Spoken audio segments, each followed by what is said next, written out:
Hi YouTube, Bumpy Dogs here. A friend of mine was asking recently how to go about making kind of melodic house or melodic trance style tracks. So I thought I'd do you a quick video of breaking down my latest track.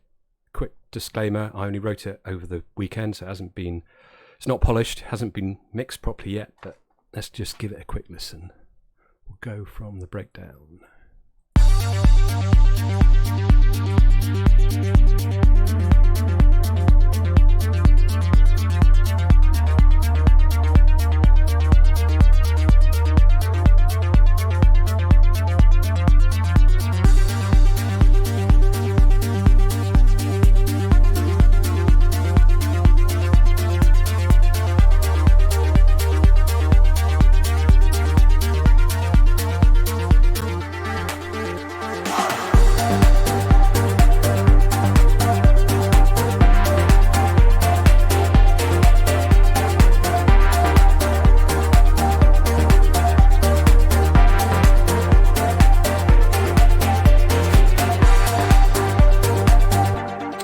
So yeah, that's that. I'll leave a link to the full track in the description of this video if you want to have a listen, check it out on SoundCloud. So it's a fairly big track, but let's start at the top. So yeah, when I start off trying to come up with an idea, what I generally do is start off with the drums, occasionally the bass, but usually the drums. So generally what I do is I just create a kind of, 8 or 16 bar loop and then just try and get some drums going. So if I solo the drums for you here, and then what I'll do is I'll basically try and add maybe a bass part, which is I think what I did with this track, and then just add layers on top of that really. So if we go right to the top, you'll notice the first track is grayed out, it's not playing, so SE stands for sidechain. It's basically just a copy of the kick track. The reason I've got it in there is if you see these bits at the end of each 16 bars where it breaks out and you have the ride play, I was finding the synths were coming through really quickly because I've got a sidechain on them. So basically instead of sidechaining the kick, I created a sidechain that would play all the time. Because there's no, even though we have a breakdown, the kick still plays. So that's the reason for that. So you'll see when we come onto the compressors later, you'll see that they're sidechained to SC, which is this track here. So for the kick itself, so I've used this kick down here. What I've only recently started doing is basically just creating a folder with all my kind of favourite kind of kicks and samples in there. So I've got a few kicks, I've got a few snares and hi-hats, etc. I don't know why it's taking me so long to do that, but I'm finding it really useful. You can also use these tags as well in Ableton. So if I go to samples, for example, you can see that this kick, the kick deep, is in there along with some others as well. And you can do the same for instruments and effects and Max for Live instruments as well. So if you're not doing that, it's really useful. At least I think it is anyway. So yeah, the kick, there's not really much going on. So there's the Ableton drum bus, it's only got a drive of 4.8 in there, so it's not really doing much. Haven't even EQ'd it. And then bass mono, which basically puts anything over 120 hertz into mono. Sorry, anything under 120 hertz keeps it in mono. And then the open hi-hats. So the open hi-hats sound like this. So I guess the main two things to talk about on this is the erosion here and the delay. So if I take everything off, it just sounds like that. Bit of EQ, and then what the erosion does is it distorts the sound. So if I move it around,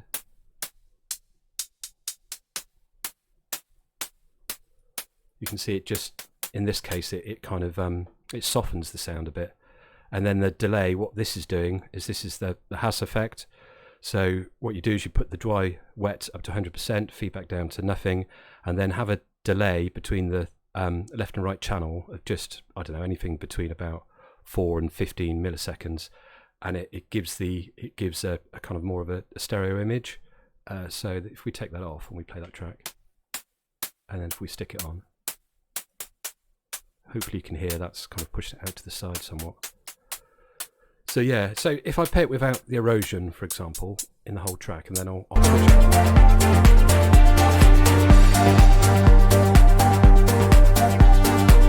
So yeah, it just softens it slightly. It's obviously it's a matter of taste, but I find the erosion is quite useful when you've got quite a harsh hi-hat or a harsh snare. You can kind of muck about with the sound and get something maybe a bit nicer.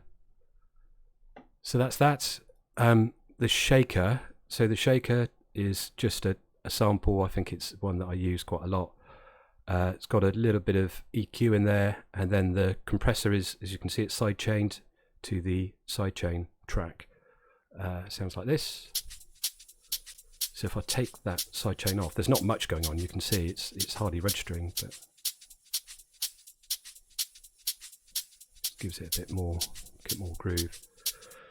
And both these tracks have a groove applied to them, so Ableton grooves. Maybe I'll go into those in another video, but it's the MPC 16 Swing 58, same groove applied to both.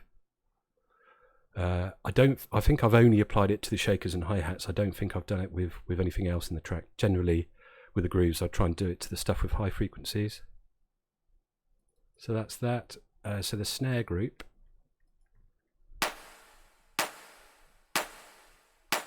so this is the first snare. It sounds like that, and then just on top of that there's just a little bit of a kind of initial transient click. I'll play them both and then take the click off. Oops. Let's try again.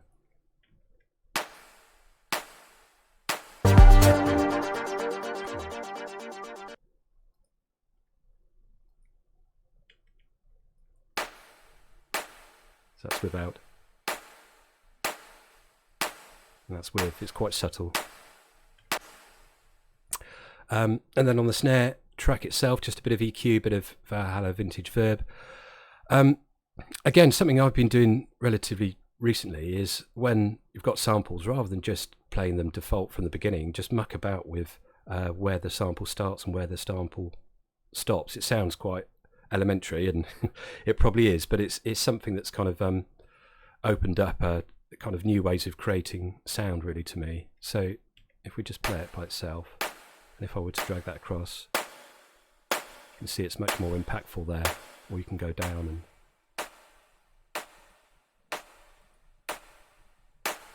so yeah, that's that. The click is just a click with a bit of EQ and vintage verb. The reverse snare is literally, I think, the same sample that I used in the snare, but obviously reversed. Not much going on. I don't think, oh, I haven't even EQ'd it. Let's do that now. Sounds like this. So yeah, it's quite subtle in the track. So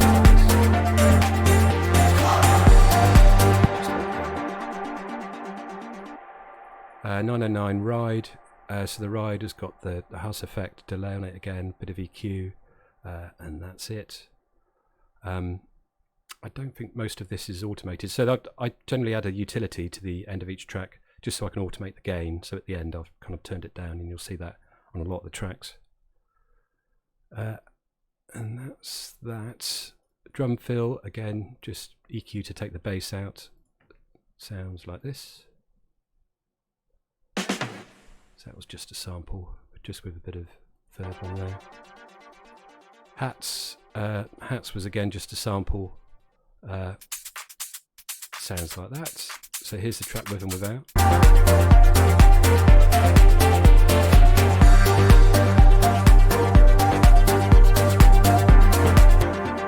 So it just adds another layer of hats once they really get going in the second half of the track. Crash is just a crash with a bit of gain reduction, I think, during the breakdown.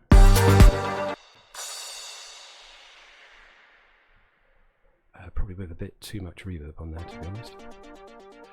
So the synth group. So what have we got going on here? So utility and stereo width. So basically at the end of the breakdown, just as we come back into the track, tend to send the synths out to the side. So that's what this is doing. It's basically automating here on the utility. It brings it down to mono and then brings it back into stereo.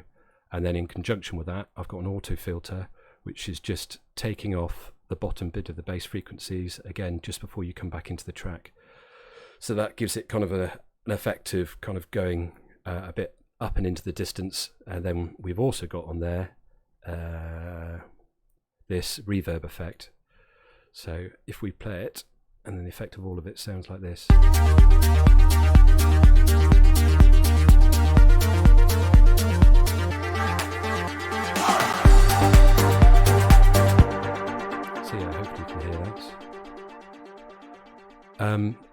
So with the sub, the sub bass is just it's a default Ableton hip hop sub bass patch.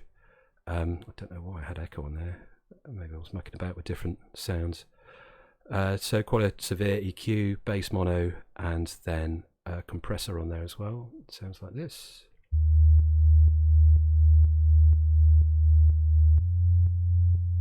Hopefully you can hear that. And then the bass, it's the higher bass really, sounds like this. So it's just a diva patch, just a preset that I mucked about with, I think.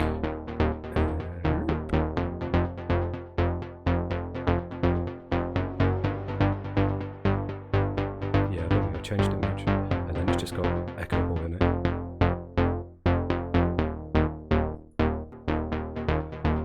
So the basses together sound like this.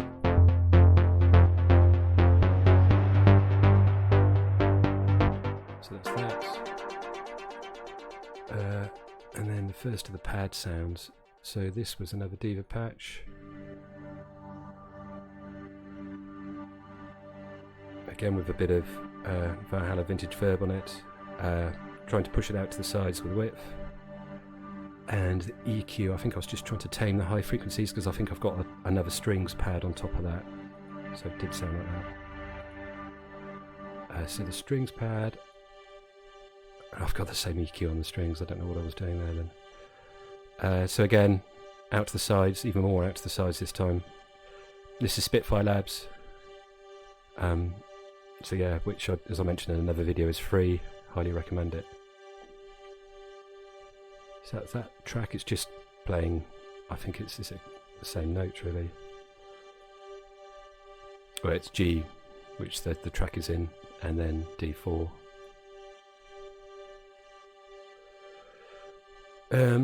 Okay, so this lead here sounds like this.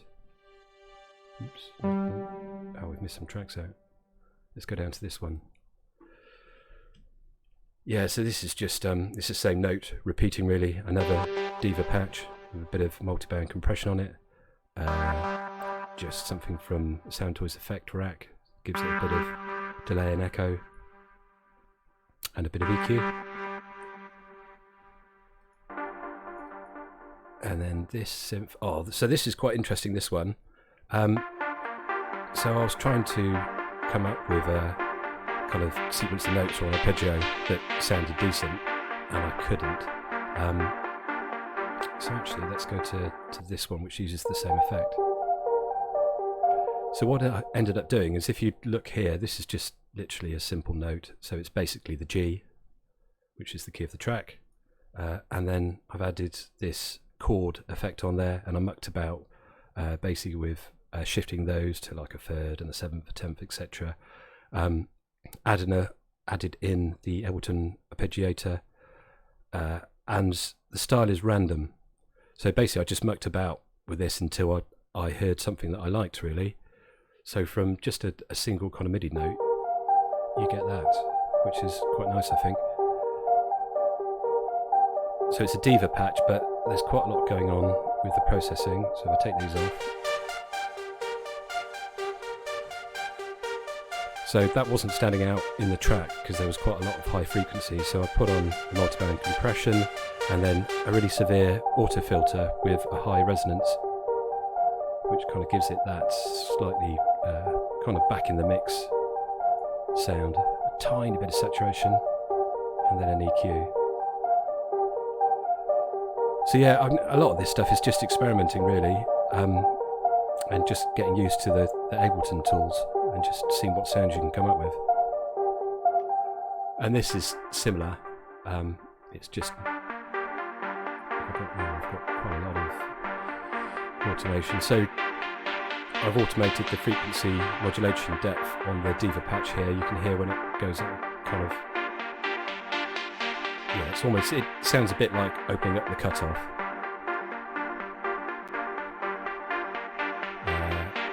Pages I did have it automated. I was just mucking about with trying to change stuff within the track, but I think I must have deleted it.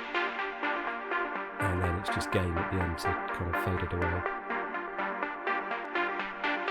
So those two together sound like this. There's a bit of auto panel here as well.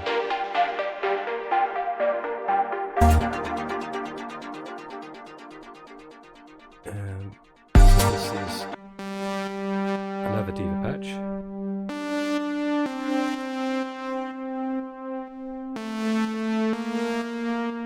What did I do with this one?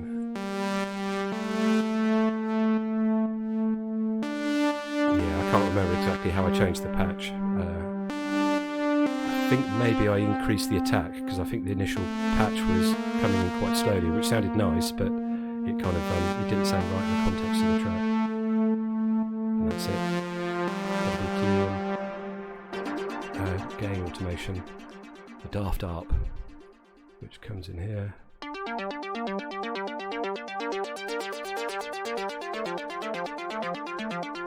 Again, much about with the frequency modulation depth. It's got a flanger on there as well, which you should be able to hear.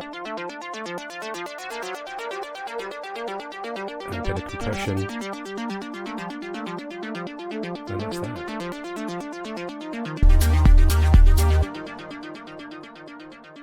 This is, I think it's output.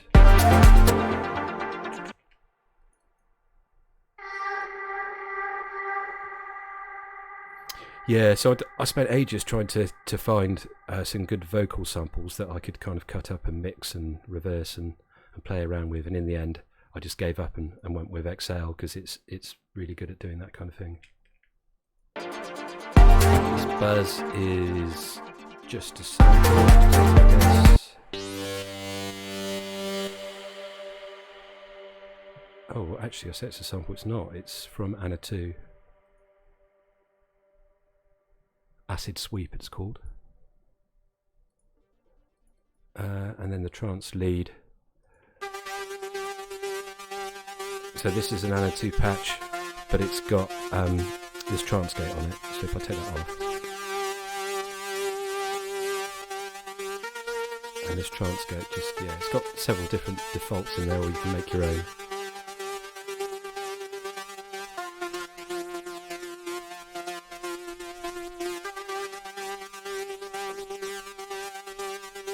So that's that. I don't think there's much automation on there. Intro texture. So this was just a sample. So it's just basically quite low, and then it kind of fades out as the higher kind of intro fades in, if that makes sense, like this.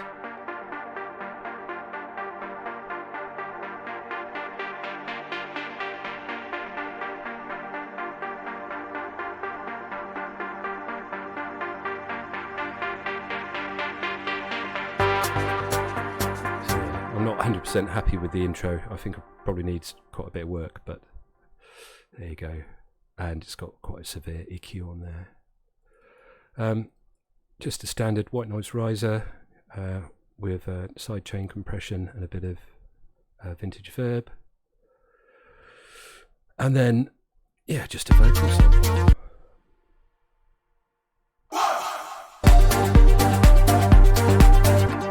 And that's it, really. I mean, there's quite a few tracks, but I think the main starting point, as I said earlier, is basically just get yourself a a kind of 8 or 12 bar loop, and just concentrate on getting, maybe start with drums, get the drums really good. There's plenty of tutorials online on how to go about producing house drums, and make sure you're really happy with that first, and then start experimenting with maybe the bass next. Try and get an interesting bass pattern going, and then just add layers, and once you've got a really good kind of 8 to 16 bar loop, at that point copy it out a few times, maybe use a reference track to add some markers, so you can basically have like an intro, an outro, a breakdown, and just try and add variation, try and add automation with the filters and the synthesizers, and that's kind of it really. I find it's quite relaxing on a Friday or Saturday evening with a glass of wine to basically sit for a couple of hours and just create music really. So that's it. As always, if you've got any questions, just leave a comment in the description. I'd really appreciate it if you would subscribe if you found this tutorial in any way useful. Hopefully you got some tips from it, and see ya.